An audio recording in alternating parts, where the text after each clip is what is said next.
ഇന്നലെ രാത്രി തന്നെ CMD അറിയിച്ചു, നിങ്ങൾ മാധ്യമങ്ങളിലെല്ലാം വന്നതാണ്, നാളെ രാവിലെ ശമ്പളം ഉണ്ട് എന്ന്. എല്ലാം ഞാൻ തന്നെ കണ്ടു. 24-ൽ ശ്രീ ശ്രീകണ്ഠൻ നായർ തന്നെ പറഞ്ഞു നാളെ ശമ്പളം വരികയാണ്, അങ്ങ് രാവിലെ ശമ്പളം കൊടുക്കും. അതറിഞ്ഞുകൊണ്ട് രാവിലെ വരിക, അവിടെ സത്യാഗ്രഹം ഇരിക്കുക, ഫൈനാൻസ് ഓഫീസറെ അകത്ത് കയറ്റുക. അതുകൊണ്ടാണെങ്കിൽ ഒരു മീറ്റിംഗ് നമ്മൾ നടത്തേണ്ടി വന്നു. വളരെ ദൗർഭാഗ്യകരമാണ്. അതൊരു അന്തസ്സുള്ള ട്രേഡ് യൂണിയൻ പ്രവർത്തനമല്ല. ഇന്ന് ശമ്പളം കിട്ടുമെന്ന് അവിടുത്തെ എല്ലാ സ്റ്റാഫിനും അറിയാം. ഇന്നലെ തന്നെ അതിന്റെ നടപടികൾ പൂർത്തിയായി. ഇപ്പം TDF എന്ന സംഘടനയുമായി ബന്ധപ്പെട്ട മിനിസ്ട്രിയിലെ സ്റ്റാഫുകളൊക്കെ ചീഫ് ഓഫീസിൽ കിട്ടുന്നുണ്ട്. അപ്പം അവർക്കറിയാം ഇന്ന് പൈസ വരും, നാളെ കൊടുക്കും, നാളെ രാവിലെ കൊടുക്കും എന്ന് അറിഞ്ഞു വെച്ചുകൊണ്ട് ഇന്ന് രാവിലെ ഒരു സമരവും. ആ സമരം നടത്താനിലേക്ക് വരുവന്നില്ല. ആ സമരത്തിന്റെ പേരിൽ ഉദ്യോഗസ്ഥന്മാരെ അകത്ത് കയറാൻ സമ്മതിക്കില്ല. അതാണ് സമരത്തിന്റെ രീതി. അപ്പോൾ ശമ്പളം കൊടുക്കാൻ പറ്റത്തില്ല. ഉദ്യോഗസ്ഥനകത്ത് കയറിയിരുന്നില്ലേ ശമ്പളം കൊടുക്കുന്നു, റോഡിൽ നിന്ന് ശമ്പളം കൊടുക്കാൻ പറ്റും. അപ്പോൾ അത് കൊടുക്കുമ്പോൾ അതിനൊരു സമരം ഉണ്ടാക്കുക. ഇന്ന് രാവിലെ കൊടുക്കേണ്ട ശമ്പളമാണ്, ഉച്ച കഴിഞ്ഞാൽ കൊടുത്തേക്കുന്നത്. ഈ ഉദ്യോഗസ്ഥനകത്ത് കയറി ഇരുന്ന് വേണം ശമ്പളം കൊടുക്കാൻ എന്ന് മന്ത്രി പറയാൻ. ഇപ്പം എനിക്ക് തോന്നുന്നത് സർക്കാരിൽ നിന്നുള്ള സഹായം 3 ചാക്കുകളിലായി കെട്ടിക്കൊണ്ട് വന്നിട്ട് ഈ ചാക്ക് അവിടെ പൊട്ടിച്ചിട്ട് ഉദ്യോഗസ്ഥന്മാരെല്ലാം ഇരുന്ന് എണ്ണി ഓരോ ഡിപ്പോയിലോട്ടും ഉള്ളത് കെട്ടുകളാക്കി കൊടുത്തു വിടുകയാണോ? എങ്ങനെയാണ് ഇവിടെ പാതിരാത്രിയിലൊക്കെ അർദ്ധരാത്രിയിലൊക്കെ ശമ്പളം വന്നിട്ടുണ്ടല്ലോ. അപ്പോൾ ആ പറയുന്ന ന്യായമല്ല. 17-ാം തീയതി വരെ ശമ്പളം കൊടുക്കാതിരുന്നിട്ട് 18-ാം തീയതി കൊടുക്കും. അപ്പം മറ്റവർ കളിച്ചത് നാടകമാണെന്നേ. കാരണം ഇപ്പം അങ്ങ് ചെയ്യുന്ന ഒരു നാടകമല്ലേ, അങ്ങ് ചെയ്യുന്നതും ഒരു നാടകമാണ്. കാരണം എന്താണ്, അവർക്ക് അതുകൊണ്ട് എന്തെങ്കിലും KSRTC ജീവനക്കാരുടെ ഇടയിൽ നേട്ടമുണ്ടായിട്ടുണ്ടോ എന്ന ഭയത്തിൽ നിന്നാണ്. അത് തുടർന്ന് കേൾക്കുമ്പോൾ മനസ്സിലാവും. നമുക്ക് ആ ബാക്കിയോട് കേട്ട് നോക്കാം. എന്താ കാരണം? TDFന്റെ സമരം കാരണം. അതൊരു അന്തസ്സുള്ള രാഷ്ട്രീയ പ്രവർത്തനമല്ല, ട്രേഡ് യൂണിയൻ പ്രവർത്തനമല്ല. ഒന്നും കിട്ടാതെ 10-15 മാസം 2-3 പീസായിട്ട് കിട്ടിയപ്പോൾ ഒരു സമരവും ഇല്ലായിരുന്നല്ലോ. ഇതിപ്പോൾ എന്താണെന്ന് എല്ലാവരും മനസ്സിലാക്കണം. ഒരു മിനിറ്റ്, ഇത് പറയാൻ പോകാൻ പറ്റില്ല. അദ്ദേഹം പറഞ്ഞത് ഇതൊരു അന്തസ്സുള്ള രാഷ്ട്രീയ പ്രവർത്തനമല്ല എന്നാണ്. അത് ശരിയാണ്. കാരണം ശമ്പളം കിട്ടുമെന്ന് ഉറപ്പാക്കി അവരുടെ മിനിസ്ട്രി സ്റ്റാഫ് പറഞ്ഞു. പക്ഷേ എങ്ങനെയാണ് വിശ്വസിക്കാൻ പറ്റുക? അന്തസ്സുള്ള രാഷ്ട്രീയ പ്രവർത്തനം എന്താണെന്നറിയോ? അല്ലാത്തത് എന്താണെന്ന് ഞാൻ പറഞ്ഞത്, ഇവർ തന്നെ ഒപ്പിട്ട് കൊടുത്ത ചില കാര്യങ്ങളിൽ ഇവർ സമരം ചെയ്യുന്നുണ്ട്. അത് അന്തസ്സുള്ളതല്ല. ഞാൻ ചോദിക്കുന്നത്, ഇതൊരു അന്തസ്സുള്ള മന്ത്രിപ്പണിയാണോ? കാരണം പണിയെടുത്ത ജീവനക്കാരന് ശമ്പളം നൽകുവാൻ വേണ്ടി കാത്തിരിക്കുമ്പോൾ ഇപ്പം അങ്ങയുടെ മുഖത്ത് വരുന്നൊരു ഭയങ്കര വൈകാരികമായ ഭാവമുണ്ട്. കാരണം 17-ാം തീയതി വരെ ശമ്പളം കിട്ടാത്ത ജീവനക്കാരന് 18-ാം തീയതി ശമ്പളം കൊടുക്കാൻ ഞങ്ങൾ തീരുമാനിച്ചപ്പോൾ അവരുടെ ആ കുടുംബത്തിൻ്റെ വിഷമം, ജീവനക്കാരനെ കുറിച്ച് ഓർത്തുള്ള വിതുമ്പലൊക്കെ ഭയങ്കര രസമായിട്ട് എനിക്ക് തോന്നുന്നുണ്ട്. പിന്നെ ഞാൻ ചോദിക്കുന്നത്, ഇതൊരു അന്തസ്സുള്ള രാഷ്ട്രീയ പ്രവർത്തനമാണോ എന്ന് അങ്ങ് ചോദിക്കുമ്പോൾ ഇതൊരു അന്തസ്സുള്ള മന്ത്രിപ്പണിയാണോ?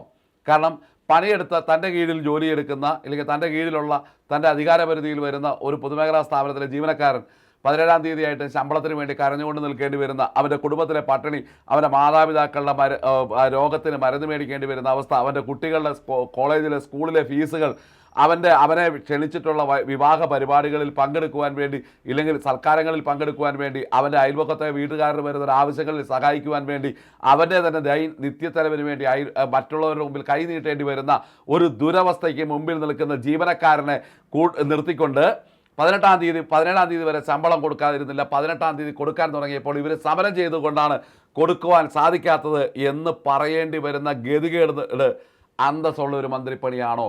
ഡിസംബർ മാസത്തിൽ അല്ലെങ്കിൽ ജനുവരി ആദ്യം KSRTC റഫറൻഡം വരും. ആ റഫറൻഡത്തിന് വോട്ട് പിടിക്കാനുള്ള ഒരു കള്ളക്കളിയാണ്. പാലക്കാട് തെരഞ്ഞെടുപ്പുമായി ബന്ധപ്പെട്ട് ജനങ്ങളെ കബളിപ്പിക്കാൻ KSRTC ശമ്പളം തന്നില്ല എന്ന് നാളെ തെരഞ്ഞെടുപ്പിലേക്ക് പോകുമ്പോൾ KSRTC ശമ്പളം തന്നില്ലെന്ന് വരുത്തി തീർത്ത് കേരളത്തിലെ ജനങ്ങളുടെ മുമ്പിൽ സർക്കാരിനെ മോശക്കാരനാക്കാനുള്ള ഒരു അണ്ണാറക്കണ്ണനും തന്നാനായതെന്ന് പറഞ്ഞ കണക്ക് UDFന് വേണ്ടി ചെയ്യുന്ന ഒരു വിടുപണി ചെയ്യാണ്. ഇതൊരു ട്രേഡ് യൂണിയൻ പ്രവർത്തനമല്ല. രണ്ട് കാര്യമാണ് ഇവിടെ അദ്ദേഹം പറയുന്നത്. റഫറണ്ടത്തിലേക്ക് പോകുന്നു. റഫറണ്ടം നടത്താൻ എന്തിനാണ് മടിക്കുന്നതെന്ന് എനിക്കറിയില്ല. കാരണം ജനുവരി റഫറണ്ടം നടക്കുമെന്ന് മന്ത്രി പറഞ്ഞപ്പോൾ പലരും എന്നെ വിളിച്ച് ചോദിച്ചു. കാരണം അന്നേരം ഞാൻ പറഞ്ഞത് റഫറണ്ടം ജനുവരിയിൽ നടക്കില്ല. മന്ത്രി വല്ല ആര് പറഞ്ഞാലും നടക്കില്ല. കാരണം റഫറണ്ടം നടക്കണമെങ്കിൽ അതിന് മുൻപായി ഒരു 2-3 യോഗം ലേബറിൽ വിളിച്ച് ചേർക്കേണ്ടതുണ്ട്. ഒരു പ്രിസൈഡിംഗ് ഓഫീസർ, അതായത് ഏതെങ്കിലും ഒരു ജില്ലാ ലേബർ ഓഫീസറെ പ്രിസൈഡിംഗ് ഓഫീസറായിട്ട് തീരുമാനിക്കേണ്ടതുണ്ട്. അദ്ദേഹം യോഗം എല്ലാ സംഘടനകളിലെയും വിളിക്കേണ്ടതുണ്ട്. ഇങ്ങനെ ചില കടമ്പകളുണ്ട്. പക്ഷെ മന്ത്രിയുടെ പ്രശ്നം എന്തായിരുന്നു? മന്ത്രിയുടെ പ്രശ്നം റഫറണ്ടം അല്ലായിരുന്നു. മന്ത്രിയുടെ പ്രശ്നം പാലക്കാട് തെരഞ്ഞെടുപ്പായിരുന്നു. അനിവാര്യമായ ഒരു വിധിയിലേക്ക് നീങ്ങപ്പെടുന്ന ഒരു തെരഞ്ഞെടുപ്പിൽ അണ്ണാറക്കണ്ണന് തന്നാറായി എന്നുള്ളത് UDF ചെയ്യുന്നു എന്നുള്ള ഭാഗം ഞാൻ അംഗീകരിക്കുകയാണ്. ഇത് ഞാൻ എല്ലാ KSRTC തൊഴിലാളികൾക്ക് വേണ്ടി ഡെഡിക്കേറ്റ് ചെയ്യുന്നു. സമരം മന്ത്രിയുടെ ആ ഭാഗത്തോട് ഞാൻ പൂർണ്ണമായിട്ട് യോജിക്കുന്നു. രാഷ്ട്രീയ ട്രേഡ് യൂണിയനുകളിലെ അംഗങ്ങളായി നിന്നുകൊണ്ട്, രാഷ്ട്രീയ ട്രേഡ് യൂണിയനുകളിലെ അംഗങ്ങളായി നിന്നാൽ തങ്ങൾക്ക് എന്തൊക്കെയോ നേട്ടങ്ങൾ ലഭിക്കും എന്ന് വ്യാമോഹിച്ചുകൊണ്ട് കത്തിച്ചു വെച്ച വിളക്കിന്റെ വെളിച്ചത്തിലേക്ക് പറന്നടക്കുന്ന ഈയാമ്പാറ്റകളെ പോലെ രാഷ്ട്രീയ ട്രേഡ് യൂണിയന്റെ ആ കൊടിയിലേക്ക് ആവാഹിക്കപ്പെട്ട KSRTC ജീവനക്കാരനോടുള്ള മുന്നറിയിപ്പാണ് മന്ത്രിയുടെ മറുപടി. കാരണം ഒരു റഫറണ്ടത്തിൽ പൊതു തെരഞ്ഞെടുപ്പിൽ എങ്ങനെയാണ് KSRTC ജീവനക്കാരനെ ഉപയോഗിക്കേണ്ടതെന്ന് വളരെ കൃത്യമായി ഇവിടുത്തെ രാഷ്ട്രീയക്കാർക്ക് അറിയാം. അതിന്റെ പരിണിതഫലമായിട്ടാണ് ആ സമരം ഉണ്ടായിട്ടുള്ളത് എന്ന മന്ത്രിയുടെ വാദത്തെ 100% ഞാൻ യോജിക്കും.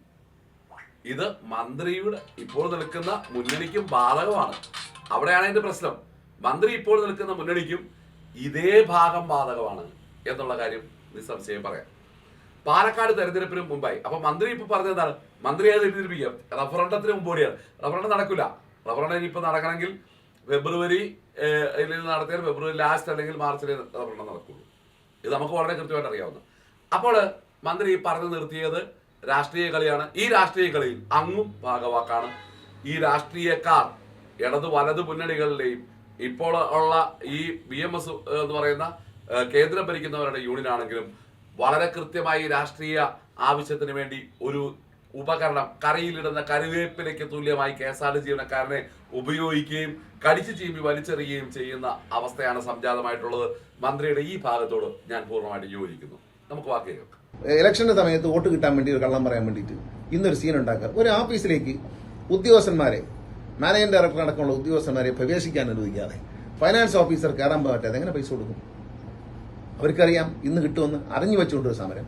ആ സമരം മുദ്രാവാക്യം വിളിച്ചിട്ട് പോട്ട് കുഴപ്പമൊന്നുമില്ല. ഞങ്ങൾക്ക് ശമ്പളം തരുമെന്ന് വിളിക്കുകയാണ്. 10 മണിക്ക് വിളിക്കും, 11 മണിക്ക് കൊടുക്കും.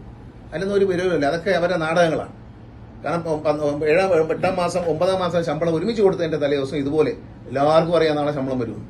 രാവിലെ ഒരു പ്രകടനം സെക്രട്ടറിയിലേക്കാണ്. അപ്പൊ മാർച്ച് ചെയ്തുകൊണ്ട് കിട്ടിയാണെന്നുള്ളതാണ്. ഇപ്പൊ എന്താണ്?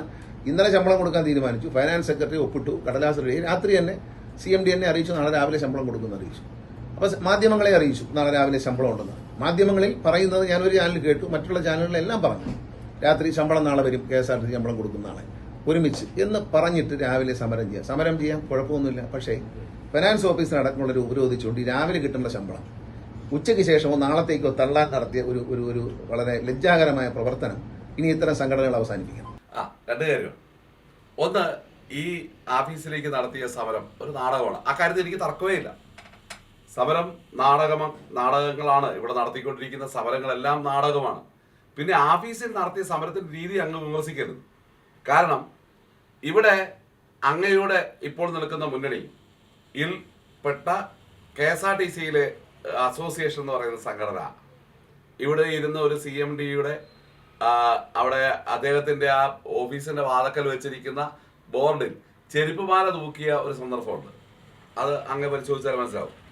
അപ്പോൾ അങ്ങ് പറയുകയാണ് ഇത് ശമ്പളം കൊടുക്കാൻ തീരുമാനിച്ചത് അറിഞ്ഞിട്ട് ഒരു നാടകമാണ്. ആ കാര്യത്തിൽ എനിക്ക് യാതൊരു വിധത്തിലുള്ള വിയോജിപ്പുമില്ല. പിന്നെ റഫറണ്ടത്തിന്റെ കാര്യം അങ്ങ് ഉൾപ്പെടെയുള്ള രാഷ്ട്രീയ ട്രേഡ് യൂണിയൻ നേതാക്കൾ, ഇപ്പൊ അങ്ങയുടെ യൂണിയൻ KSRTC വലിയ ശക്തമൊന്നുമല്ല. അപ്പൊ അങ്ങ് തന്നെ അതിന്റെ യൂണിയന്റെ അങ്ങയുടെ യൂണിയന്റെ ജനറൽ സെക്രട്ടറി അങ്ങ് തന്നെ സ്ഥലം മാറ്റിയ സംഭവവും അവിടെ ഇരിക്കുന്ന അങ്ങയുടെ PA ആ യൂണിയനെ നിയന്ത്രിക്കാൻ പോയ കഥയൊക്കെ വേറെയാണ്. അപ്പോൾ താങ്കൾ ഈ പറഞ്ഞ കാര്യം വാസ്തവമായിട്ടുള്ള ഒരു കാര്യമാണ്.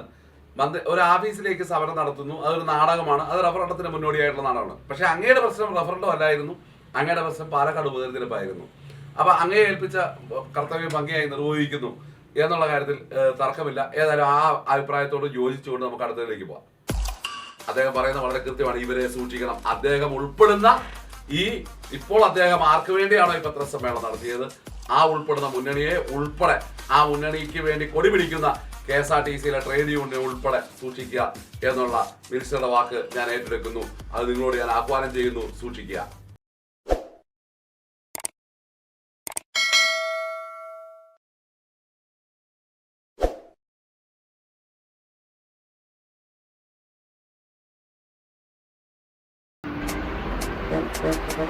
Thank you.